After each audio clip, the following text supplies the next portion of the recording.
ሰላም ጤና ይስጥልን የተከበራችሁና የተወደዳችሁ በዓለም ዙሪያ የምትገኙ ጣና ቴሌቪዥን ቤተሰቦች እንደምን ዋላችሁ። አክብሮታዊ ሰላምታችን በያላችሁበት የምድር ዳርቻ ሁሉ ከጣና ቴሌቪዥን ዜና ክፍል ይድረሳችሁ በማለት የሚያዝያ 1 ቀን 2018 ዓ.ም የሰዓቱን የጣና ቴሌቪዥን ዜናችንን ይዘንላችሁ ቀርበናል። እስከ መጨረሻው አብራችሁን እንድትቆዩ በአክብሮት እየጋበዝን የሰዓቱን መረጃዎች ዋና ዋናዎቹን አስቀድመን እናስደምጣችኋለን። የብልጽግናው ሰራዊት በየቀኑ የሚደርስበት የፋኖ ምት በርትቶበታል። የፋኖ ምት በብልጽግናው ሰራዊት ላይ መጨከኑን ተከትሎ የህዝብ ሆስፒታሎች የብልጽግናውን ሰራዊት በማከም ስራ በዝቶባቸዋል። የወሎ ቤት አማራ ደላንታውን ተጋድሎና በደላንታ ሆስፒታል የተፈጠረውን በዜናችን የምናስደምጣችሁ ቀዳሚ መረጃችን ነው። የአባቶቻችን ልጆች ነን ካልን እንደ አባቶቻችን በተግባር መገለጥ እንጂ በወሬና ታሪክ በማውራት ብቻ ልንቀጥል አንችልም። አሁን ጊዜው ከቃል በላይ ሆነን በተግባር የምንገለጥበት ነው። ይህን የተናገረው የአማራ ፋኖ ብሔራዊ ንቅናቄ ተቀዳሚ ምክትል ሊቀመንበር አርበኛ መከታው ማሞ ነው። አርበኛ መከታው ይህንን ያለው ለማንና በምን ምክንያት ነው የሚለውን በዜናችን እናስደምጣችኋለን። መተማ ዛሬም ሌላ ሶቆቃ አሰምቶናል። የብልጽግናው ሰራዊት በመተማ የፈጸመው ግፍ ምንድነው? በብልጽግናው ሰራዊት ላይ የደረሰበት ጥቃትስ ምን ይመስላል? በዜናችን ዝርዝሩ ይደመጣል። የፖለቲካውን ሴራ በሚገባ ከተረዳ የቆየው የባዲን የጸጥታ መዋቅር ከፋኖ አንድነት ምስረታ በኋላ ደግሞ ፋኖን መቀላቀሉን አጠናክሮ ቀጥሎበታል። በጎጃምና በጎንደር በለሳ የተፈጸመው ምንድነው የሚለውን ዜናችን በዝርዝር ያስደምጣችኋል። በቅርቡ የህዝብን ጆሮ የያዘው ዜና በአዲስ አበባ ፌንቴክ የሚባል ድርጅት የፈጸመው ማጭበርበርና ከዚህ ጋር ተያይዞ የታዋቂ አርቲስቶች ጅምላ እስር ነው። አርቲስቶቹ ፍርድ ቤት ሲቀርቡ ምን ገጠማቸው? በእነ ሰራዊት ፍቅሬ ላይ ምስክርነታቸውን ያሰሙት 150 ሰዎች ምን አሉ? የሚለው በሰዓቱ ዜናችን የምትሰሙት መረጃ ነው። ሰዓቱን ጠብቆ ይቀርብላችኋል። እነዚህንና ሌሎች ለሰዓቱ የተመረጡ መረጃዎችን አሰባስበን ያሰናዳነው ዜናችን ወደ እናንተ መቅረብ ይጀምራል። በድጋሚ እስከ መጨረሻው አብራችሁን ቆዩ በማለት በቀጥታ ወደ ዝርዝር ዘገባው እናልፋለን።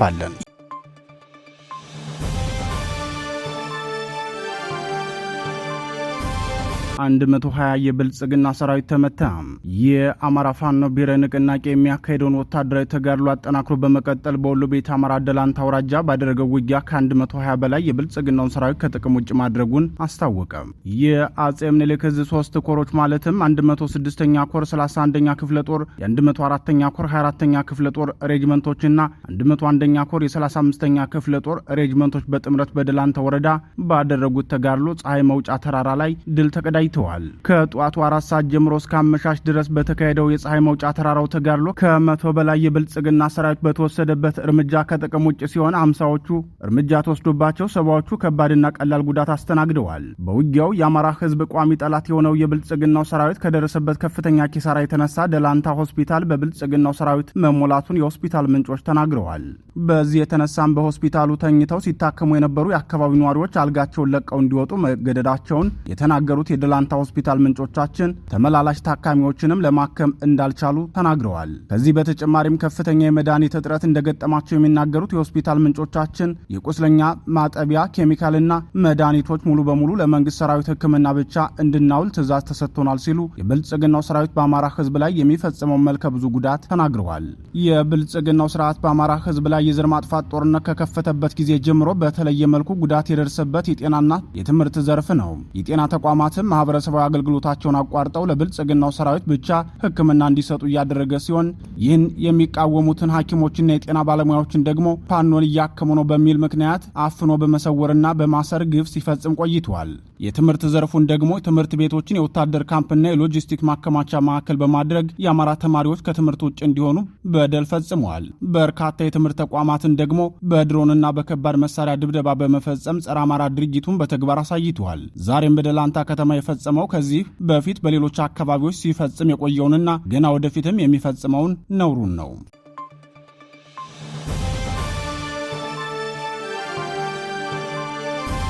ከቃል በላይ ሆነን በተግባር መገለጥ አለብን። መከታው የአማራ ፋኖ ብሔራዊ ንቅናቄ አንድነት ምስረታውን እውን ካደረገ በኋላ በየቀጠናው የሚገኙ የተለያዩ የእዝ አደረጃጀቶችን ወደ አንድነት እያመጣ መሆኑ ይታወቃል። በሸዋ ጠቅላይ ግዛት የተፈጸመውን የአንድነት ምስረታ ተከትሎ ተተኪው ስራ አስፈጻሚ አመራር የትውውቅ መርሃ ግብር በተካሄደበት ወቅት የተገኘው የአፋብን ተቀዳሚ ምክትል ሊቀመንበር አርበኛ መከታው ማሞ ከዚህ በኋላ በተግባር የምንገለጥበት ጊዜ ብቻ ነው ብለዋል። ከቃል በላይ ሆነን በተግባር መገለጥ አለብን ሲል የገለጸው አርበኛ መከተው ማሞ ይህ የትውውቅ መድረክ የአመራር አባላትን ለማስተዋወቅ ብቻ ሳይሆን በመካከላችን የጠነከረ ወንድማማችነትና የዓላማ አንድነትን በመፍጠር ትግሉን የሚመጥን ስራ እንድንሰራ ለማሳሰብና አደራ ለመስጠትም የተዘጋጀ ነው። በመሆኑም አዲሱ የስራ አስፈጻሚ አመራር ለተጣለበት ከባድ ኃላፊነት ራሱን በቁርጠኝነት ማዘጋጀት ይኖርበታል ሲል ተናግሯል። አርበኛ መከተው ማሞ አክሎም የአፋብን ሸዋ ጠቅላይ ግዛት አሳምነው እዝ የተመሰረተው የህዝባችንን ክብርና ደህንነት ለማስጠበቅ ነው። ይህ የዛ አመራር በስነ ምግባር የታነጸ በእውቀት የሚመራና ለህዝብ ጥያቄዎች ፈጣን ምላሽ የሚሰጥ ኃይል ሆኖ እንዲቀጥል ተቋማዊ አሰራርን መከተልና ለተቋም የስራ ህግ ተገዢ መሆን ወሳኝ ነው። የአባቶቻችን ልጆች ነን ስንል ታሪክ በመንገር ብቻ ሳይሆን ለአሁናዊ የህዝባችን ችግሮች በተግባርን በማሳየት መሆን አለበት በማለት አሳስበዋል። በትውውቅ መርሃ ግብሩ ላይ ተገኝተው የስራ አቅጣጫ ሰነድ ያቀረቡት የአማራ ፋኖ ብሔራዊ ንቅናቄ ምክትል ፖለቲካ መምሪያ ኃላፊ አርበኛ አሸናፊ ምንዳና ወታደራዊ እቅድና ስትራቴጂ መምሪያ ኃላፊ አርበኛ ኢንጂነር ዘበነ በላይነህ ከእንግዲህ የምንለካው በንግግራችን ብቻ ሳይሆን በምንሰራው ተግባርና በምናመጣው ውጤት ነው። እያንዳንዱ አመራር በተሰማራበት መስክ የህዝብን አደራ ተሸክሞ ግልጽነትና ተጠያቂነት ባለው መልኩ የድርጅታችንን ዓላማ በማንገብ የዛችንን ተልእኮዎች በመደገፍ በውጤት ለማረጋገጥ መስራት ይኖርብናል። ድላችን የሚረጋገጠው ከህዝባችን ጋር ያለንን ቁርጠኝነትና ከትግል ጓዶች ጋር ፍጹም ወንድማማችነትን ስናጠናክር ብቻ ነው ሲሉ የአማራ ህዝብ የሉና ትግልን የድል መንገድ አመላክተዋል።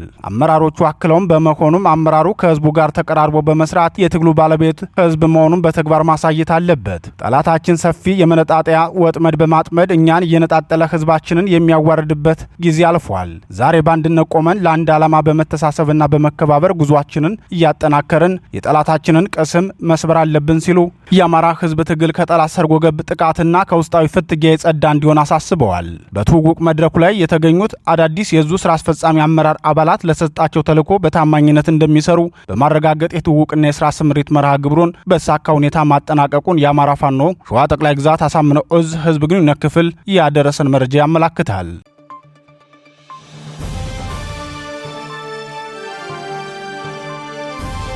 ያልተቋረጠው የመተማ ሰቆቃ ተደጋጋሚና የማይቋረጥ የጦር ወንጀል በሚፈጸምበት የጎንደር ጠቅላይ ግዛት መተማ አውራጃ የብልጽግናው ሰራዊት ዛሬም ተመሳሳይ የጦር ወንጀል መፈጸሙን ነዋሪዎች ተናገሩ።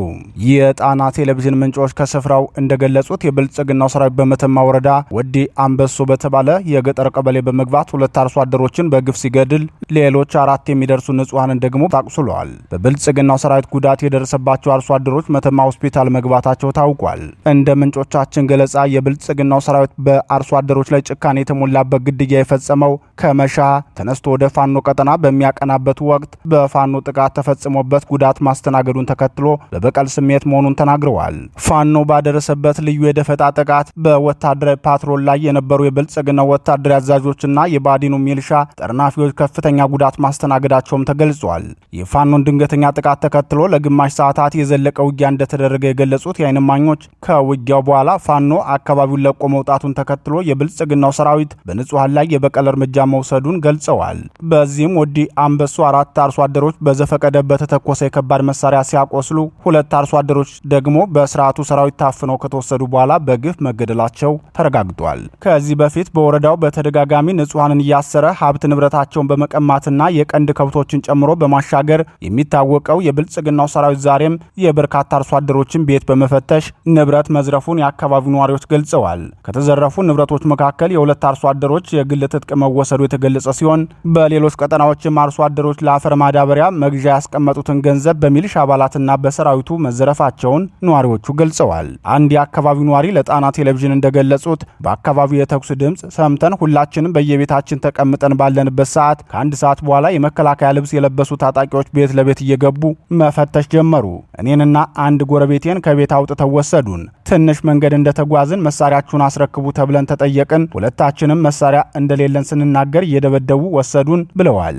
አርሶ አደሩ አክለውም ወታደራዊ አመራሮች ባሉበት ስፍራ ሲደርሱ ፍተሻ ተደርጎባቸው ከኪሳቸው የነበረ 13500 ብር ከተወሰደባቸው በኋላ ወደ ቤታቸው እንዲመለሱ ተነግሯቸዋል። ገንዘቤን እንዲመልሱልኝ ብጠይቃቸውም መልሳቸው ዱላ ነበር ያሉት አርሶ አደሩ ወደ ቤት የተመልሼ ከቆይታ በኋላ ከኔ ጋር አብረው የወሰዱትን ጎረቤቴን እንደገደሉ ሰማው ሲሉ ገልጸዋል። ከዚህ በተጨማሪ የብልጽግናው ሰራዊት ቤት ለቤት ፍተሻ በሚል በገባባቸው አካባቢዎች የሌሎች አርሶ አደሮችን ገንዘብ እየዘረፈ መውጣቱ ተሰምቷል። ሰራዊቱ ከመሻ ተነስቶ ወደ ስፍራው ማቅናቱን ተከትሎ በተደረገው ውጊያ በተተኮሰ የከባድ መሳሪያ ፍንጣሪ ጉዳት የደረሰባቸው ንጹሃን ወደ መተማ የሕክምና ጣቢያ የገቡ ቢሆንም በከተማው የሚገኙ የሚልሻ ኃይል የፋኖ ቤተሰብ ናችሁ በሚል ተገቢውን ሕክምና እንዳያገኙ መከልከላቸውም ተገልጿል።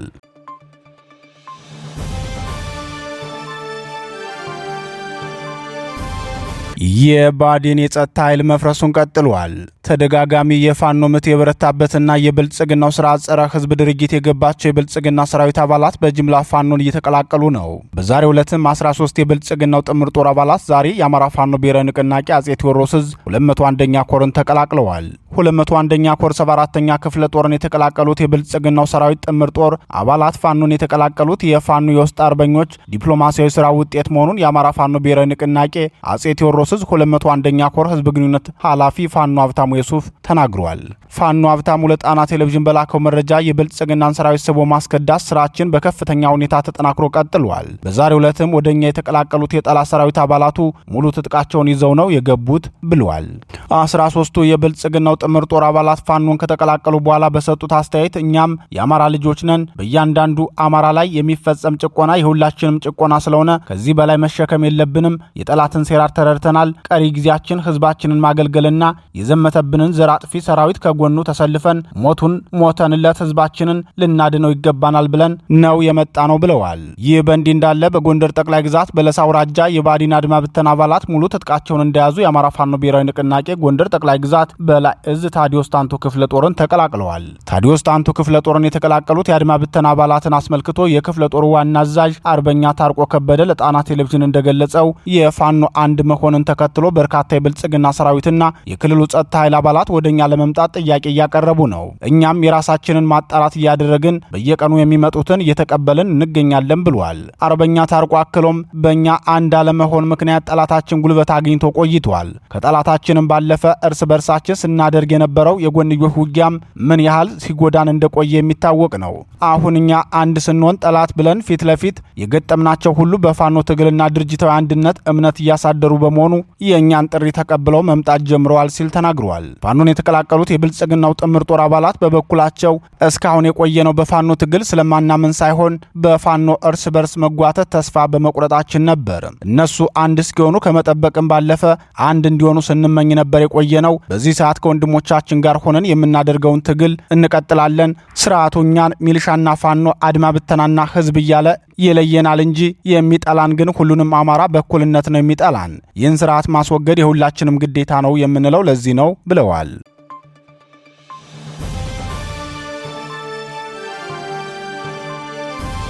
150 ምስክሮች በእነ ሰራዊት ፍቅሬ ላይ በቅርቡ ፊንቴክ በሚባል ድርጅት ከፍተኛ የማጭበርበር ወንጀል ተፈጽሞብናል በማለት ክስ ያቀረቡት ተበዳዮችን ተከትሎ በርካታ አርቲስቶች በቁጥጥር ስር ከዋሉ ሳምንት አልፏቸዋል። ታዋቂውን አርቲስትና የማስታወቂያ ባለሙያውን እንዲሁም የኢትዮ ኤፍኤም ሬዲዮ ባለድርሻ የሆነውን ሰራዊት ፍቅሬን ጨምሮ አርቲስቶቹ ትናንት ፍርድ ቤት ቀርበው ነበር።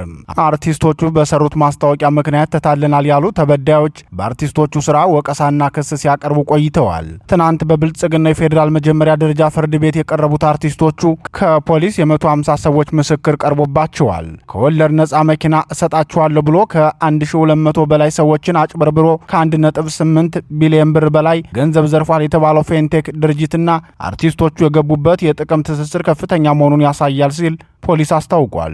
የፊንቴክ ባለቤቶችና የአርቲስቶቹ ግንኙነት በቀላሉ መታየት የሌለበት ነው ሲል ክሱን ለዳኞቹ ያሰማው ፖሊስ የ14 ቀናት የምርመራ ጊዜ መጠየቁም ታውቋል። የአርቲስቶቹ ጠበቆች በበኩላቸው ደንበኞቻችን ቤተሰብ አስተዳዳሪዎች ስለሆኑ በዋስ ቢለቀቁ መረጃ አያጠፉም፣ እነሱም አይጠፉም፣ አንዳንዶቹ ደግሞ የጤና እክል ያለባቸው ስለሆነ ከእስር ቤት ውጭ ሆነው የፍርድ ሂደታቸውን ቢከታተሉ መልካም ነው ሲሉ ተከራክረው ነበር። በእነ ሰራዊት ፍቅሬ ክስ ጉዳይ የብልጽግናው ፍርድ ቤት ለዛሬ ከቀትር በኋላ ቀጠሮ መያዙን አስታውቋል።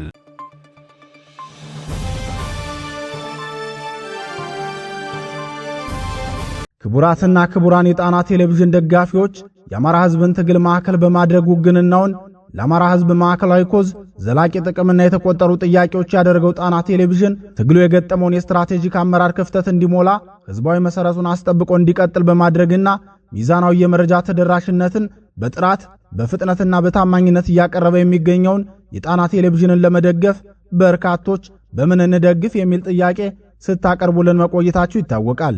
በመሆኑም በዜል +1 46 9866 54 44 በካሻፕ ጣና ቲቪ 2024 በፔይፓል ጣና ቴሌቪዥን 2024@gmail.com እንዲሁም በዶኔት ቦክሱ በኩል መደገፍ የምትችሉ መሆኑን ለማሳወቅ እንወዳለን።